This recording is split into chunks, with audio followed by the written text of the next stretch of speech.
बिस्मिल्लाहिर्रहमानिर्रहीम। अस्सलामुअलैकुम dear students.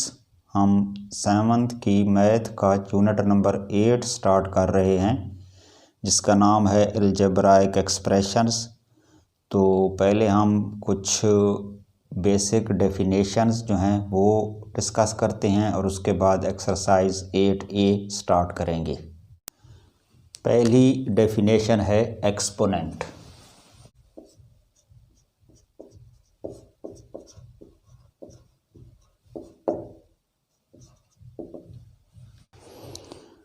तो इसको एक एग्जाम्पल की मदद से समझते हैं। इससे पहले यूनिट नंबर 5 में भी हम एक्सपोनेंट्स के बारे में पढ़ चुके हैं, तो उसी कंसेप्ट को थोड़ा सा रिवाइज कर लेते हैं।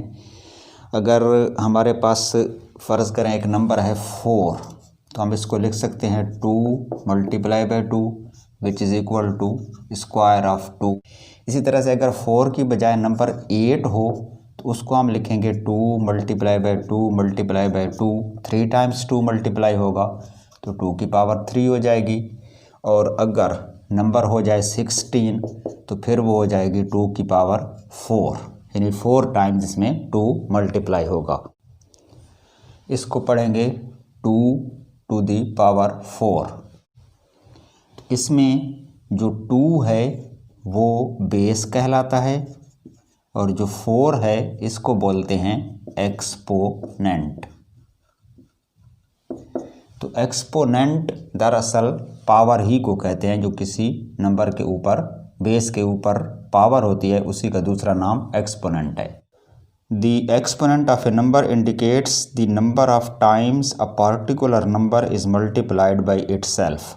जो एक्सपोनेंट है वो इस बात की वजाहत करता है कि कोई मखसूस नंबर यानी यह जो बेस है वो कितनी बार अपने आप से मल्टीप्लाई होगा। यहाँ देखें एक्सपोनेंट 3 है और बेस 2 है, तो इसका मतलब है जो बेस है 2 वो 3 टाइम्स आपस में मल्टीप्लाई होगा।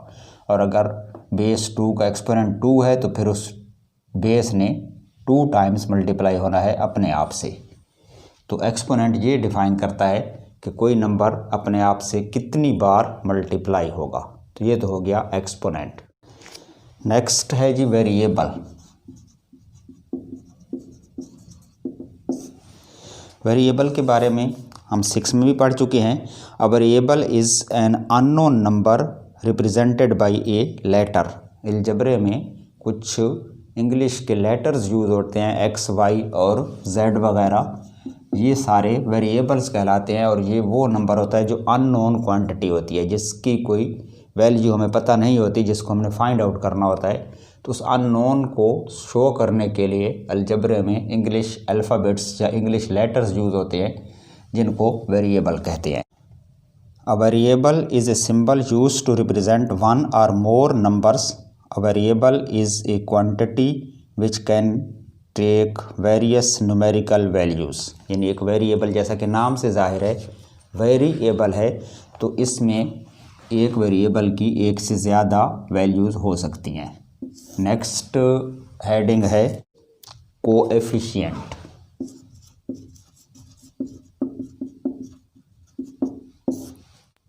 A number that is placed before the variable is called the coefficient. अगर वेरिएबल से पहले जो नंबर लिखा जाता है, जिस तरह 2x है, 3y है या 20xy है, तो इन तमाम टर्म्स में देखें ये जो वेरिएबल के शुरू में नंबर लिखा हुआ है, इसमें 2 आ गया, इसमें 3 आ गया और इसमें 20 आ गया, ये नंबर्स कोएफिशिएंट्स कहलाते हैं। ये दरअसल वेरिएबल से मल्टीप्लाई हो रहे होते हैं, यानी 2x का मतलब है 2 मल्टीप्लाई होगा x से, 3y का मतलब है कि 3 जो है वो y से मल्टीप्लाई होगा। तो इस 2 और 3 को कोएफिशिएंट्स भी बोलते हैं और इसका दूसरा नाम मल्टीप्लाइंग फैक्टर भी है, क्योंकि ये मल्टीप्लाई होता है वेरिएबल के साथ। नेक्स्ट है जी constant.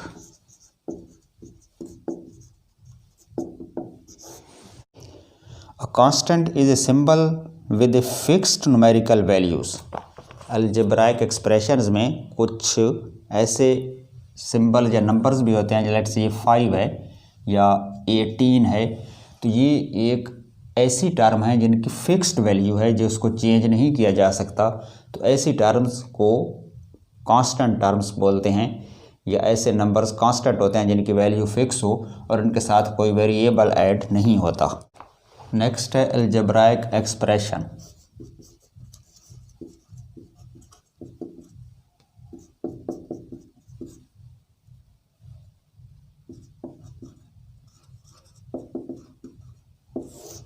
Constants and variables when written together with operators form an algebraic expression। यानी तमाम कांस्टेंट्स भी और वेरिएबल्स भी और उनके साथ प्लस या माइनस के जो ऑपरेटर्स हैं वो आ जाएं। लेट्स से हम लिखते हैं 4x + 5, तो इसमें 5 कांस्टेंट आ गया और x वेरिएबल आ गया और प्लस का ऑपरेटर आ गया, तो ये मिलकर बनाते हैं algebraic expression. An algebraic expression consists of a single term और terms connected by operations of addition and subtraction.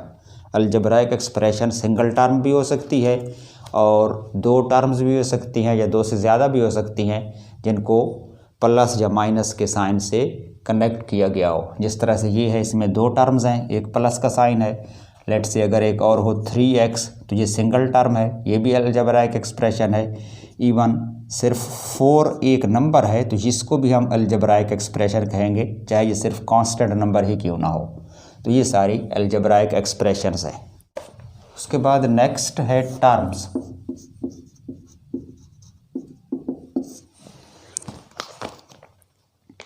An algebraic term is either a numeral, a variable, or a product of a numeral and one or more variables। जो term है वो एक constant भी हो सकता है, एक वेरिएबल भी हो सकता है, या नंबर और वेरिएबल का प्रोडक्ट भी हो सकता है, जिस तरह ये 5x है, या मोर देन 1 वेरिएबल्स भी हो सकते हैं, 6x/y/z, ये भी एक सिंगल ही टर्म होगी। नेक्स्ट डेफिनेशन है पॉलिनोमियल।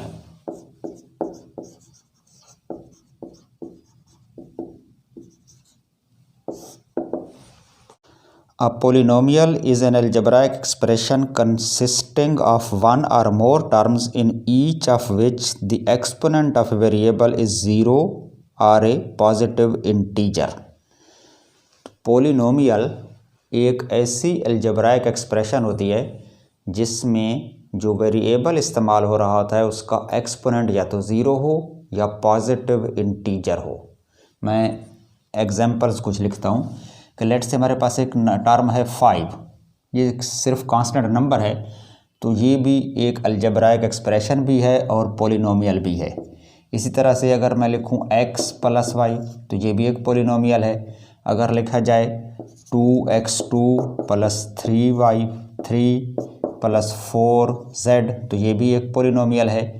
क्योंकि इनमें जितने भी वेरिएबल्स इस्तेमाल हो रहे हैं उनकी जो पावर्स हैं या एक्सपोनेंट हैं वो सारे पॉजिटिव नंबर हैं या फिर 0 है। जिस तरह ये पहली टर्म हमने y5 लिखी थी, इस 5 के साथ कोई वेरिएबल नहीं है, तो हम फ़र्ज़ कर लेते हैं कि इसके साथ एक वेरिएबल x है जिसका एक्सपोनेंट 0 है, और जिस नंबर का एक्सपोनेंट 0 हो वो 1 हो जाता है। और चूँकि x का एक्सपोनेंट 0 है तो x को 1 कंसिडर करेंगे और 5 × 1 5 आ जाएगा। तो जो कांस्टेंट टर्म 5 है ये भी एक पॉलिनोमियल है। यहाँ पर x और y 2 टर्म्स हैं, दोनों के एक्सपोनेंट 1 है, पॉजिटिव नंबर है, इसलिए ये भी पॉलिनोमियल है। यहाँ पर x का एक्सपोनेंट 2 है, y का 3 है और z का 1 है, तो ये भी पॉजिटिव इंटीजर्स हैं, तो ये भी पॉलिनोमियल हैं। अगर कोई एक्सप्रेशन इस तरह से आ जाए कि x के ऊपर पावर हो -2 + y + z, तो ये पॉलिनोमियल नहीं होगी, क्योंकि इसमें वेरिएबल की जो पावर है वो पॉजिटिव की बजाय नेगेटिव हो गई है। यानी एक्सपोनेंट अगर नेगेटिव हो जाए तो भी इसको पॉलिनोमियल नहीं कहेंगे, और अगर किसी एक्सप्रेशन में वेरिएबल की पावर या एक्सपोनेंट फ्रैक्शन में आ जाए तो फिर भी वो पॉलिनोमियल नहीं होगी। अगर हो 4x और x के ऊपर पावर 1/2 हो तो इसको भी हम पॉलिनोमियल नहीं मानेंगे, क्योंकि इसकी जो एक्सपोनेंट है वो पॉजिटिव इंटीजर नहीं है बल्कि फ्रैक्शन में आ गया है।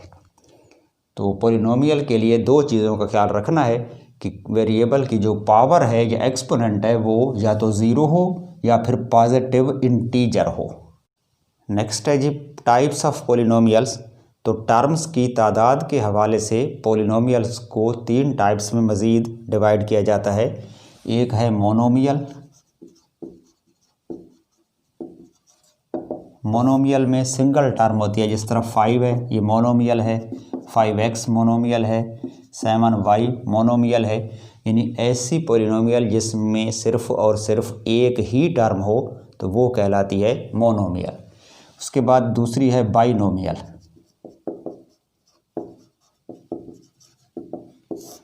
बाइनोमियल जैसा कि नाम से जाहिर है ऐसी पॉलिनोमियल जिसमें 2 टर्म्स हो, x प्लस वाई 2 टर्म्स हैं तो ये बाइनोमियल होगी। 3x माइनस 4 इसमें भी 2 टर्म्स हैं, बाइनोमियल होगी। 4xy प्लस 3z ये भी बाइनोमियल है चूँकि इसमें भी 2 टर्म्स हैं। तीसरी टाइप है ट्राइनोमियल।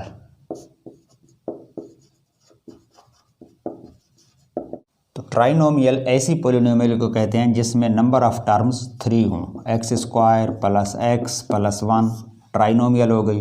इसी तरह से x plus y plus z ये भी ट्राइनोमियल हो गई। तो ऐसी पॉलिनोमियल जिसमें 3 टर्म्स हों वो ट्राइनोमियल कहलाती है। नेक्स्ट डेफिनेशन है जी लाइक टर्म्स और अनलाइक टर्म्स। लाइक टर्म्स कौन सी होती हैं? Terms containing the same variable and the same corresponding exponents are known as like terms। ऐसी टर्म्स जिनमें वेरिएबल सेम हो, 3x है, 4x है, 7x है, तो इन तमाम में वेरिएबल सेम है, x है, इधर भी x है और तीनों में x है, तो ये तीनों आपस में लाइक टर्म्स हैं। इसी तरह से अगर 4xy हो, 7xy हो, 10xy हो तो ये तीनों भी आपस में लाइक टर्म्स हैं, इनमें सेम वेरिएबल हैं। और दूसरी कंडीशन है कि सेम वेरिएबल के साथ जो कॉरस्पॉन्डिंग एक्सपोनेंट हैं वो भी सेम हों। लेट्स से x² है, 7x² है, 8x² है, तो ये तीनों टर्म्स भी लाइक टर्म्स होंगी चूँकि इनमें सेम वेरिएबल है और वेरिएबल की जो पावर है वो भी सेम है।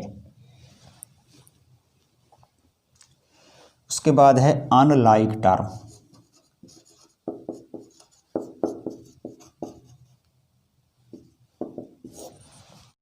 Those having different variables or the same variables but different corresponding exponents are called unlike terms।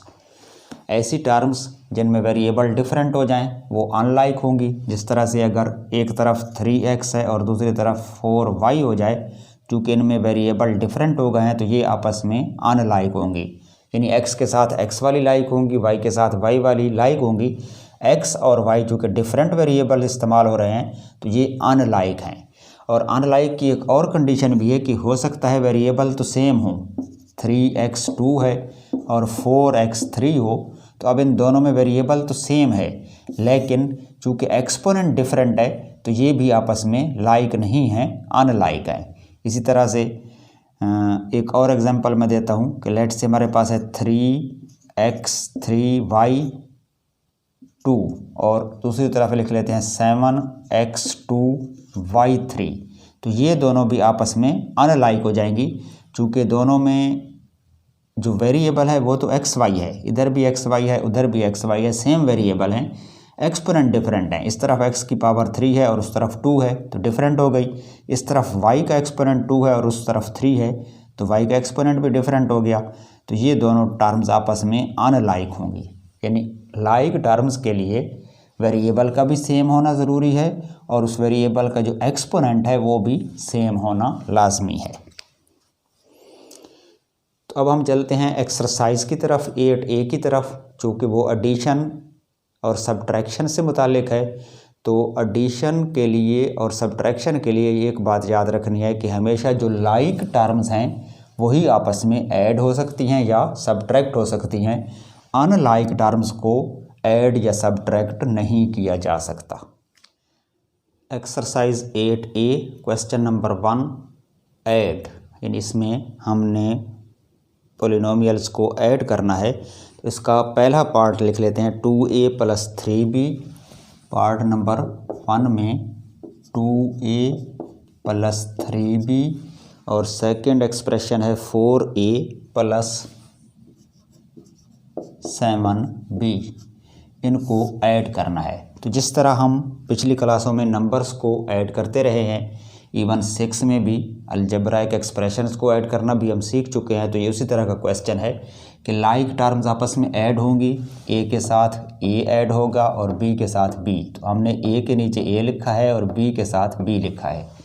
और ऐड होने में इनके जो पावर्स हैं या एक्सपोनेंट हैं वो ऐड नहीं होंगे। इस ए का एक्सपोनेंट 1 है, इसका 1 है, तो आंसर में भी ए रहेगा और उसका एक्सपोनेंट 1 ही रहेगा। सिर्फ कोएफिशिएंट्स जो हैं वो आपस में ऐड होंगे या सब्ट्रैक्ट होंगे।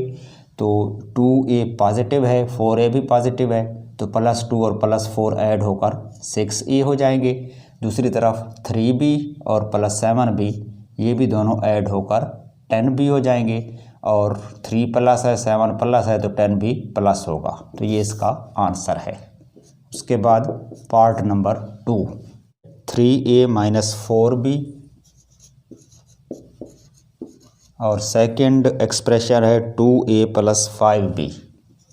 2A + 5B, इसको भी ऐड कर लेते हैं।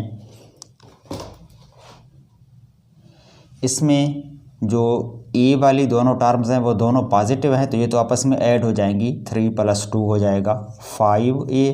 और जो बी हैं उसमें 4B माइनस है, 5B प्लस है। दोनों के साइन डिफरेंट हैं। जब साइन डिफरेंट हों तो नंबर सब्ट्रैक्ट हो जाते हैं और आंसर के साथ साइन बड़े नंबर का आता है। इसमें +5 ज़्यादा हैं और 4 कम हैं, तो 5 में से 4 माइनस हो जाएंगे। 1B बचेगा और वो पॉजिटिव साइन के साथ आएगा, यानी +1B। ये इसका आंसर है। नेक्स्ट है पार्ट नंबर 3। इसमें पहली एक्सप्रेशन है 3A + 6B और दूसरी है A - 7B। तो A वाली साइड तो दोनों पॉजिटिव हैं, यानी 3A भी प्लस है और 1A भी प्लस है, तो 3 + 1 4A हो जाएंगे। और जो B हैं उसमें 6 प्लस है और 7B माइनस हैं। अब इस केस में देखें माइनस वाले नंबर ज़्यादा हैं, तो बाकी जो बचेंगे वो माइनस के आएंगे। आंसर के साथ साइन बड़े नंबर का यानी 7 का साइन आएगा और 7 माइनस हैं, 6 प्लस हैं। 6 प्लस और 6 माइनस तो कैंसिल हो जाएंगे और एक जो ऊपर माइनस का b बचेगा वो यहाँ हमने लिख देना है कि -1b। ये इसका आंसर है। पार्ट नंबर 4 -A - 4B और सेकंड एक्सप्रेशन है 3A + B। इनको ऐड कर लेते हैं। ए वाली साइड देखें तो 3A के साथ साइन नहीं है, ना हो तो प्लस होता है, यानी 3A प्लस है, 1A माइनस है, तो 3A में से 1A माइनस कर लेंगे। यहाँ पर बचेगा 2A और 2A प्लस होगा। बी वाली साइड पे जाएं तो 1B प्लस है और 4B माइनस है, यानी +1 है और उसमें से माइनस हमने 4 करना है। तो बाकी जो 3 बचेंगे B वो अब माइनस के होंगे। +1B और -1B कैंसिल हो जाएंगे और 3B माइनस के फिर भी हमारे पास आ जा बाकी बच जाएंगे। तो इसके आंसर में हम लिखेंगे -3B। नेक्स्ट है जी पार्ट नंबर 5। इसमें जो फर्स्ट एक्सप्रेशन है वो है x2 + 5y, x2 + 5y और सेकंड है -3x2 - 2y, -3x2 - 2y, दोनों नेगेटिव साइन के साथ हैं। तो इसमें जो एक्सपोनेंट है x का वो 2 है और सेकंड रो में भी x की पावर 2 है। तो आंसर में हम इसको x की पावर 2 ही लेंगे। पावर्स आपस में ऐड नहीं होती। बस बच्चे यहाँ गलती करते हैं कि वो इसके जो एक्सपोनेंट है 2 और 2 को ऐड करके 4 लिख देते हैं। फर्स्ट एक्सप्रेशन में x की पावर 2 है, सेकंड में भी x2 है, आंसर में भी x2 ही रहेगा। कोएफिशिएंट्स आपस में प्लस या माइनस होंगे। तो यहाँ पर इसका कोएफिशिएंट 1 है, इसका कोएफिशिएंट है 3 के साथ साइन माइनस है और 1 के साथ साइन प्लस है, डिफरेंट साइन हो गए तो नंबर सब्ट्रैक्ट हो जाएंगे। 3 में से 1 माइनस कर लेंगे, यहाँ पर आएगा 2x2 और 2 के साथ साइन आएगा बड़े नंबर का यानी माइनस का। 3 माइनस था तो यहाँ पर माइनस 2x2 आ जाएगा। दूसरी तरफ है y प्लस 5 है और माइनस 2 है तो 5 में से 2 माइनस कर लें, प्लस के बचेंगे 3y। पार्ट नंबर 6 में फर्स्ट एक्सप्रेशन है -3a2 -5ab प्लस 2b2 और सेकंड एक्सप्रेशन है 7a2 प्लस 2ab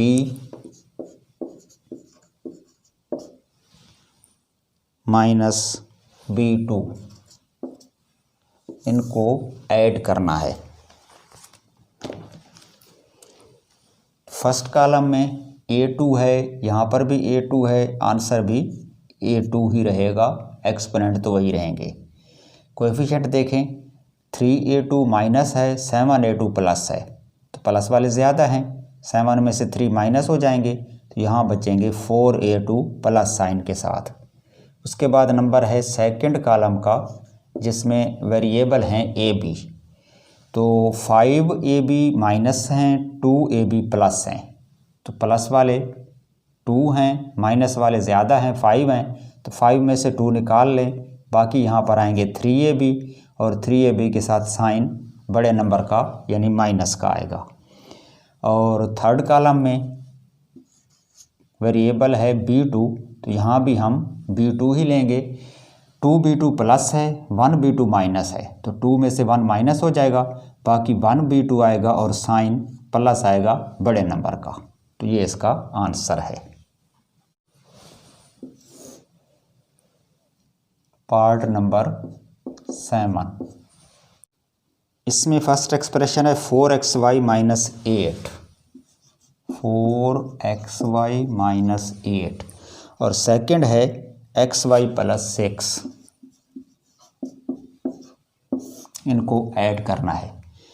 तो फर्स्ट कॉलम में दोनों नंबर पॉजिटिव हैं, ये आपस में ऐड हो जाएंगे। 4 और इसका कोएफिशिएंट 1 5 हो जाएगा और वेरिएबल वही xy आएंगे। सेकंड कॉलम में 8 माइनस है और 6 प्लस है तो माइनस वाले ज़्यादा हैं, 8 में से 6 निकाल लें, बाकी बचेंगे 2 और 2 के साथ साइन माइनस का आएगा तो 5xy माइनस 2 इसका आंसर हो गया। नेक्स्ट है पार्ट नंबर 8। इसमें जो पहली एक्सप्रेशन है -4a2